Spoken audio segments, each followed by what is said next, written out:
And with it is coming up another presidential election. The Republican Party's going to have a pretty difficult task trying to sift through all the shit. Michelle Bachmann? Let's be honest, a woman could never be president. Is that Michelle Bachmann? Is she here? Kane is black, so he might be a shoo-in with the whole never go back thing. But it's going to be hard for another black guy to be president. Usually after a black guy takes over a white guy's job, they nominate him. I mean, look at basketball. And football, and baseball, and soccer. Hockey's coming next. I think I saw a black dude on the swim team. Matter of fact, oh, y'all need to watch out, because here comes NASCAR. We're taking over that shit too, motherfuckers. Yeah. Vroom, nigga. I said vroom, vroom. Nigga. Speaking of white people, Tiger Woods, a native West African berry, is gaining a lot of recognition as the new miracle fruit because it acts like LSD for your tongue. This miracle fruit makes beer taste like a juice drink. Upon hearing this, Lindsay Lohan took the dick out of her mouth and said, "You're not my father! Stop it! I'm one of the mean girls!" So, this is No Shame Theater. We are a new playwriting group, and we are trying to write 5 one-minute plays in about a period of a month off suggestions you give us. So somebody gave us The Real Lives of Smurfs. So that's what you're going to see tonight. Where Smurfs come from. So basically, Smurfs were once fairies who were flying, but then they got caught for speeding, and then they got their wings revoked, and then they turned blue due to lack of flying in ultra turquoise. Basically, Smurfs are Frodo's long-lost miniature relatives. But Frodo's racist and doesn't claim them as family. Because they're blue. And this makes them feel even more blue. And by that I mean blue as in sad, not the color. Alright, so Monopoly. I absolutely cannot stand the game. Haven't played it since I was like 8 or 9 years old, and this is why. Because growing up playing it with my mother, she played that game so incredibly hardcore. And, this is a parent dealing with, an 8-year-old and a 6-year-old. We're desperate, got $200 left in Baltic Avenue and begging to trade and barter with her. She's like, no. This is a life lesson right here. You're gonna remember this. You're going to remember this one day and you're going to thank me. Fred, tell Terry I need another quarter pint. Oh, sorry, folks. Look at them white legs on Jim. You did the fastback. I thought this was Big City. It was probably late November. I picked up my buddy Keith, and he'd thrown a shotgun in the back of the car, and we went on to school. That's back when you could actually take a gun to school.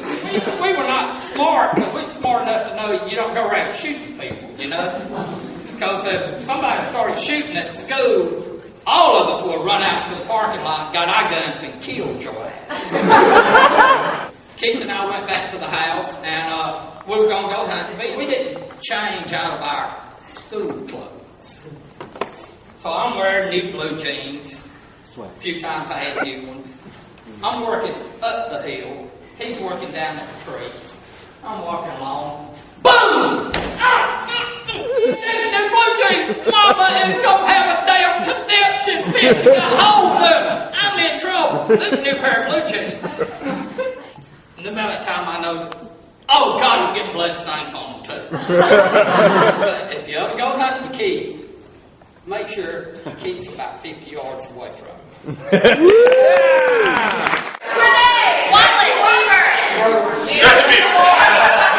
Justin Bieber. Right, ma'am. I see purple spots all over your skin. You have a lesbian bowl cut forming in. I believe you have a case of Bieber fever.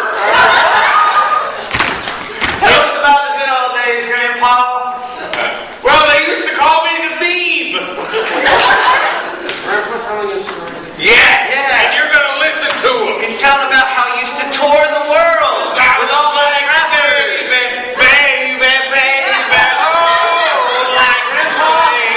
How much do you believe that you were Justin Bieber?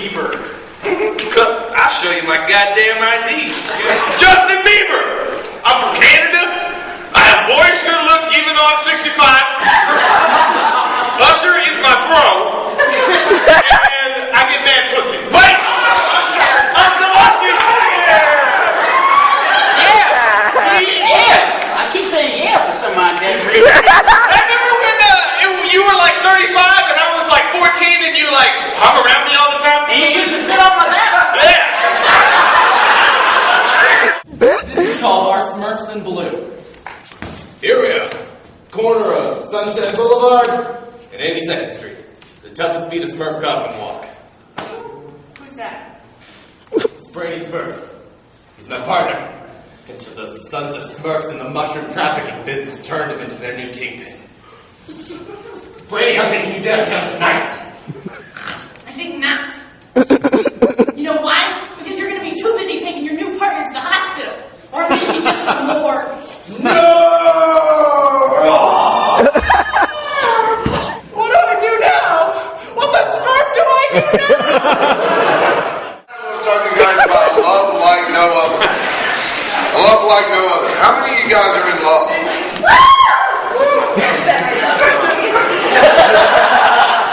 Jesus said to the disciples right before he was crucified, "One command I leave with you, love as I have loved."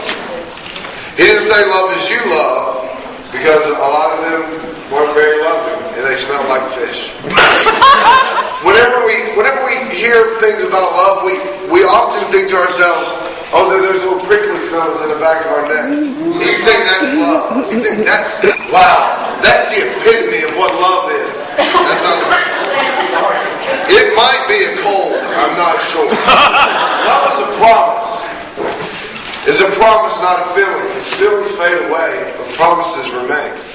Jesus also said right after that, no greater love is any man than this, that he will lay his life down for his friends. Whenever people make promises, they don't understand what a promise or a vow actually meant.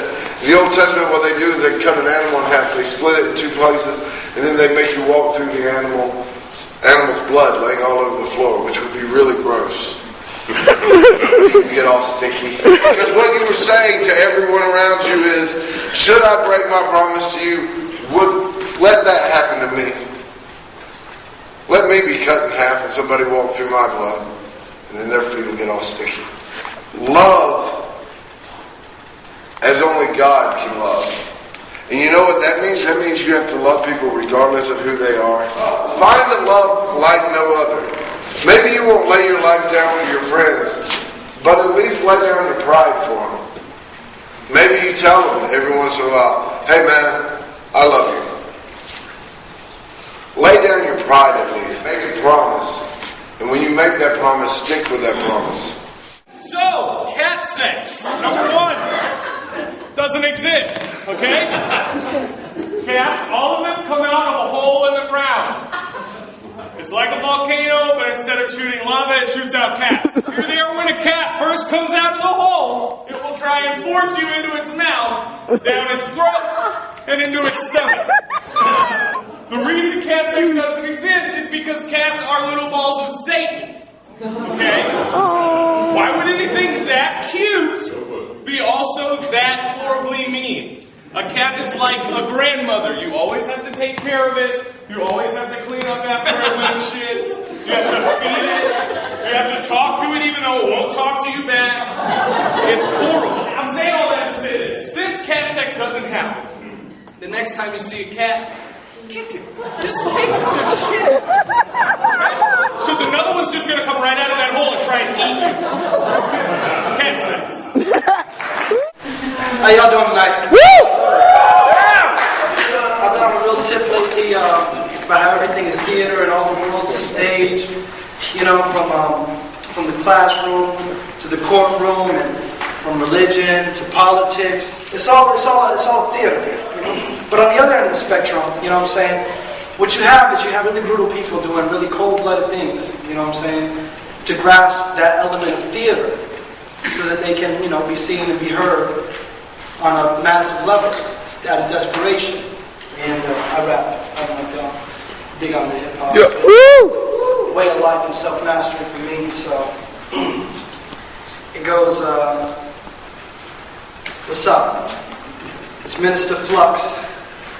See, I advance to that spiritual touch until my minutes are rough. I live in the cut, forbidden are the niggas I trust. We put the pistols down and let the syllables bust, but cracks throwing out the baby with the bathwater. It's shady. because I was baptized in that backwater. It's crazy. Blacks are still gathered for the mass slaughter, from the ghetto to the chair to the cannon fodder. Boom! That's not a man, that's collateral damage. Gotta crack a couple savages to have an advantage. His name is Troy Davis. His name is Kenneth Walker. And some men get killed just because their skin is dark. Alright, people. How many of you out there have played hide and go seek before? Of course you fucking have. You're American. You're supposed to play that shit. Let me tell you my problem with hide and go seek, people. You ever been hiding and nobody comes and looks for you? I don't think that shit's funny. Exactly the motherfuckers I'm talking about. I used to play hide and go seek when I was little. Let me tell you how hide and go seek work, people, just in case you don't know how it fucking works. People count, and you run your little ass off. And you get really fucking tired. And then you hide somewhere, right? And you stay hidden, and nobody ever fucking looks for you. And you're committed to the fucking game, so you keep hiding, right? That's what you do. You keep hiding, because that's how you fucking play in America. So you're hiding from these little shits, and then come to find out the street lights come on, because it's getting fucking dark, and you gotta go hide tonight. You get kind of nervous, because the old hobo keeps looking at you. I was playing hide and go seek, and I saw that my friends went inside to play video games. You know what they said to me when I came in and said, "What the fuck?" They said, "Yuri!"